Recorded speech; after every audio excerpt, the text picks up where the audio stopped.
Hi guys, it's Juliana with Books, Bites, and Date Nights. So in my last video, I had said that I would share what I think is the perfect book for January, and here I am about 2 weeks later than I'd like to be. But that book is The Frozen River by Ariel Lawhon. This was my favorite book in 2024. I think I read somewhere in the ballpark of 70 books, and this one was my favorite. It is a historical fiction book that starts with a murder in this small town in post-revolutionary America, and it really follows Martha Ballard, who is a midwife in this town, and the plot follows the murder and her role in the murder and solving the murder, and then also her role in the town as a whole. The book actually starts in November, but there's something about this whole book that makes you just want to cuddle up under some blankets near a fireplace with a warm beverage, and so that's why it would be my pick for this post-holiday season. If you didn't see my last video, it talks about, which is a plug to watch my last video, it talks about using January and February as a time of rest and restoration after the busy holiday season. So I love the idea of just cuddling up and reading a really great book. So Martha Ballard, the main character in this book, she was actually a real midwife in post-revolutionary America, and you should definitely read the author's note of this book. And this book is actually the reason why I read all author's notes now. But you should read the author's note after you finish the book, because in this case there are some spoilers. But Ariel Lawhon does an amazing job of blending what she knows about the real Martha Ballard with this character that she really just brings to life, and it is such a wonderful book. Just as a warning, there are some harder themes in this book, but it is really a hopeful book, and you get really invested in the characters and their stories.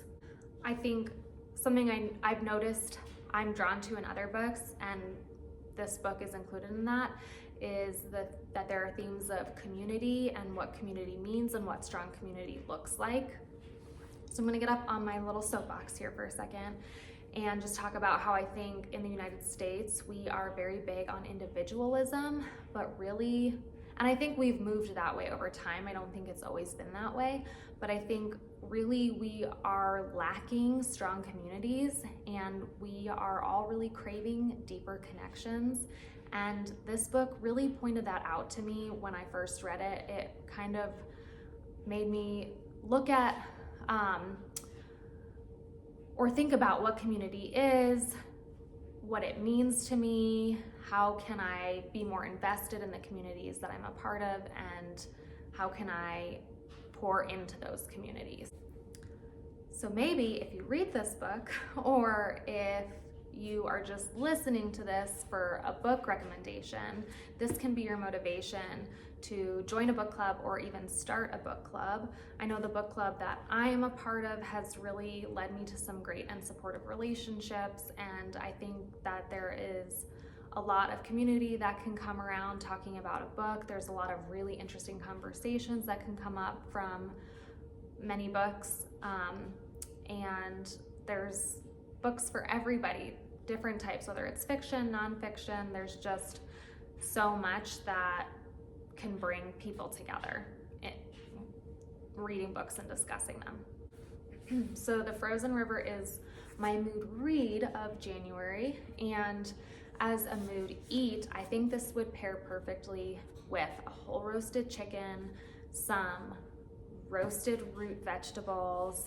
and some crusty French bread. You can make a no-knead bread that's super easy. I will share a recipe below. I plan on posting a video of how I roast a whole chicken. It's a super easy way to do it where you don't have to tie up the bird. But if you were making this meal for a book club, you could easily just pick up 1 or 2 rotisserie chickens, depending on how many people you were planning on feeding. And I have a yummy roast vegetable recipe that I will also post below.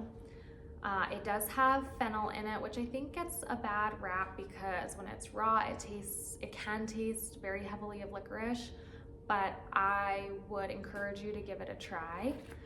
And then for a drink, I believe in the book she talks about drinking cider. So you could do it with you could even do a mead to make it kind of different and fun and maybe a little bit more historical, or cider, or a bourbon cider cocktail. And I will find one that looks really good to me and post it below.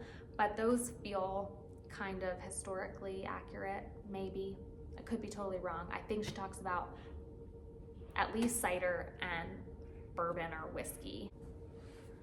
So if you've read The Frozen River, or if you read it, drop some comments about what you think of it below. And if you make any of the recipes, let me know what you think as well. Thanks, guys.